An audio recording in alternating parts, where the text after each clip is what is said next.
Écoutez, aujourd'hui, petite vidéo après un petit temps. Il a fait beau, il a fait mauvais, voilà, il est 7 h du matin parce que pour le moment à Bruxelles il fait tellement chaud, on annonce 38 degrés aujourd'hui, donc je suis venu très tôt ce matin. La semaine passée il y a des ruches qui rentraient jusqu'à 6,5 kg, 7 kg, mais on va aller checker ça. A tout de suite. Salut tout le monde.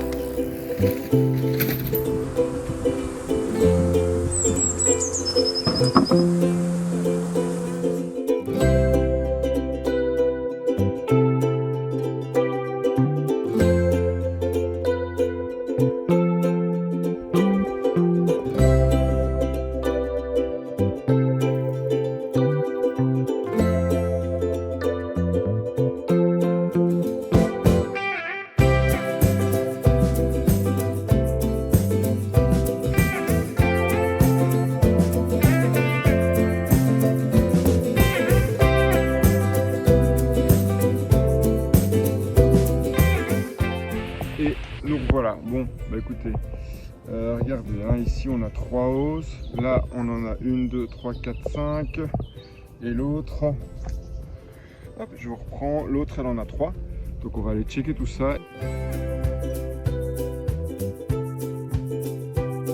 Regardez-moi ça, il est 7h10 du matin, vous voyez il y a déjà du monde dehors, alors il fait chaud, donc il y a une partie des abeilles qui sort, alors là pendant la nuit, c'est moins le cas, mais en pleine journée on va avoir vraiment parfois une grosse boule qui pend sur la planche d'envol.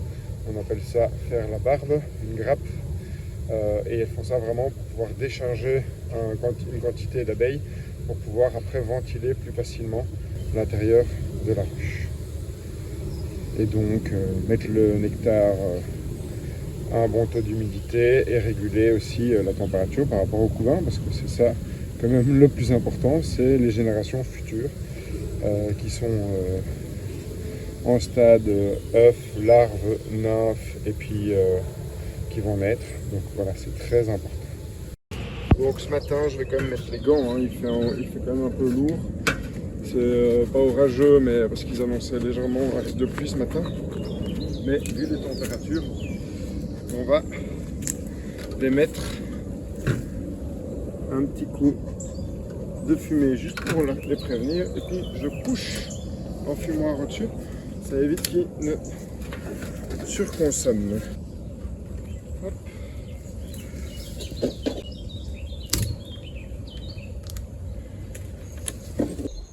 Regardez, elles ont commencé à construire entre les cadres et le plexi, ce qui nous donne quand même une information qu'elles sont peut-être à l'étroit.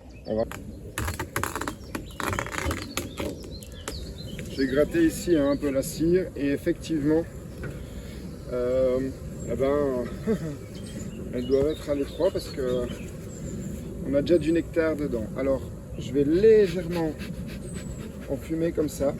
Il faut pas enfumer les hausses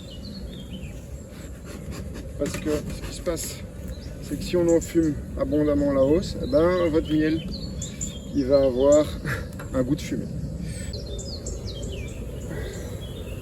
Regardez-moi ça, un beau cadre de miel.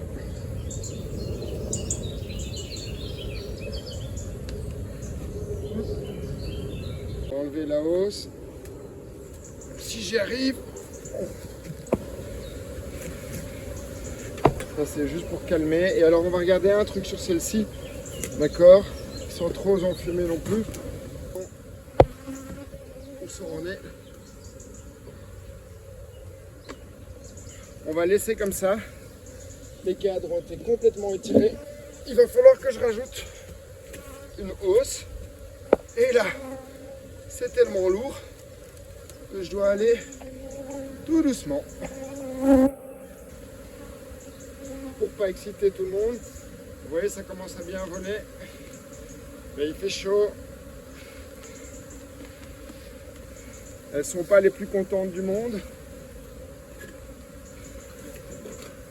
Je m'enfume un peu pour qu'elles se calment. Et je vous mets près d'elle. pour que vous puissiez voir tout ça.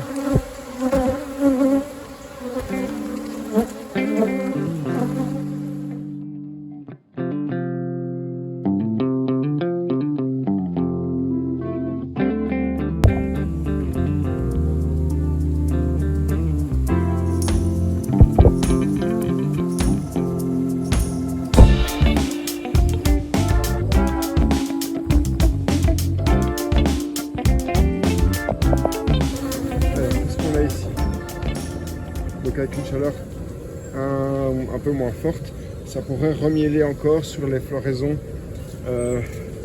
qui vont arriver. Alors ici, on a un nectar tout clair, voilà, ça doit être du tilleul, alors qu'on a du châtaignier aussi qui lui va nous donner un nectar plus foncé. Mais c'est pas la même chose. On check encore les cadres. Ici je regarde la hausse du dessus, parce qu'en dessous je sais que ça a commencé à remplir et que c'est même, rempli, d'accord. Voilà, ici je vois que j'ai encore un peu de place, donc en théorie on va garder un cadre de rive sur la hausse du dessus. Ouais, ici elles ont encore un peu de place, donc c'est pas celle-là que je vais rehausser. En même temps elle en a déjà 5.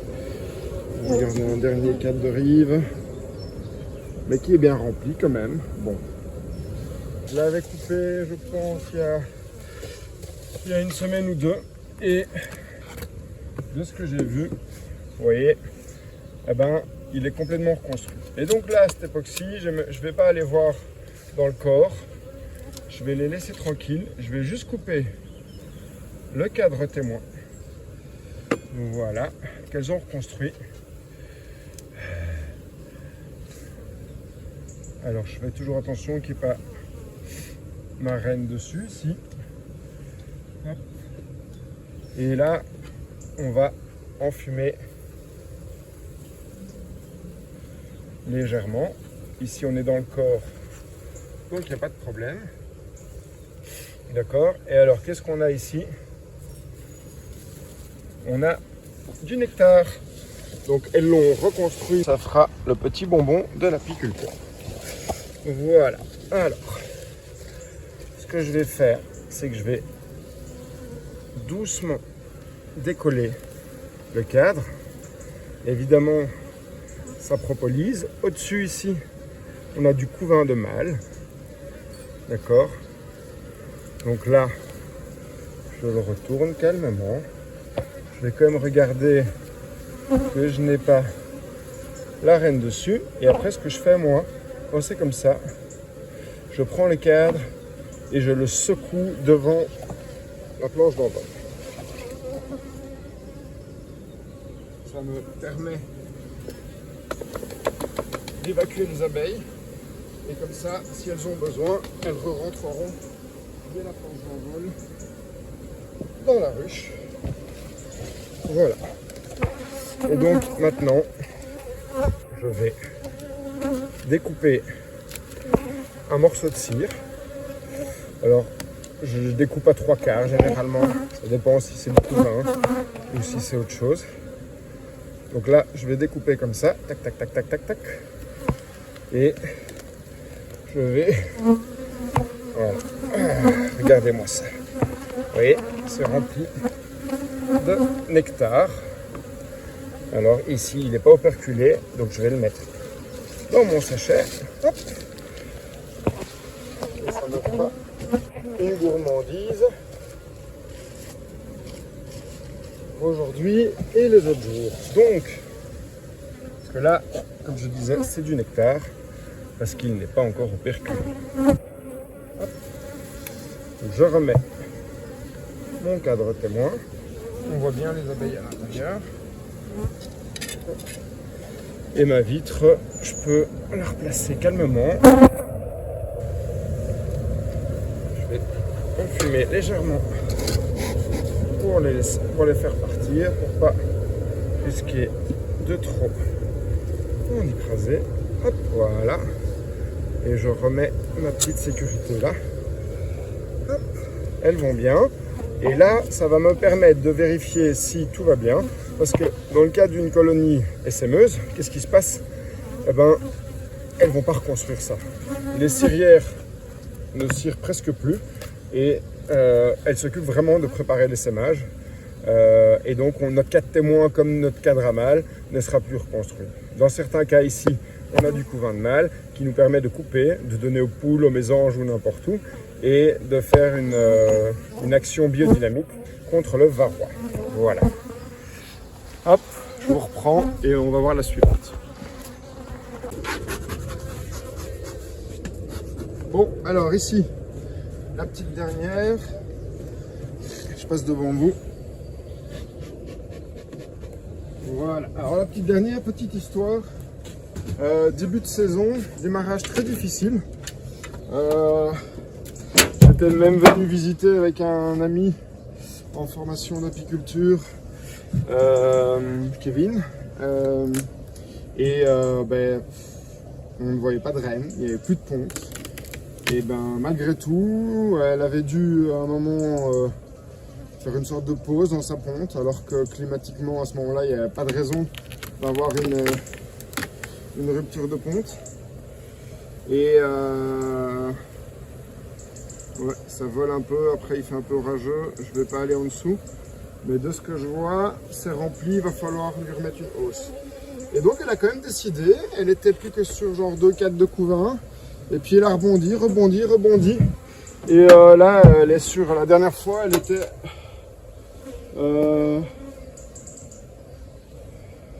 elle était sur 8-4 de couvain. Et puis elle a bien monté, voilà. Et là, effectivement, même la hausse du dessus est remplie. Alors qu'il y a une semaine et demie, je lui ai rajouté une hausse. Et ça a bien mêlé. Bon, écoutez, nous voilà sur la fin. J'ai vérifié, effectivement, il y a des hausses partout.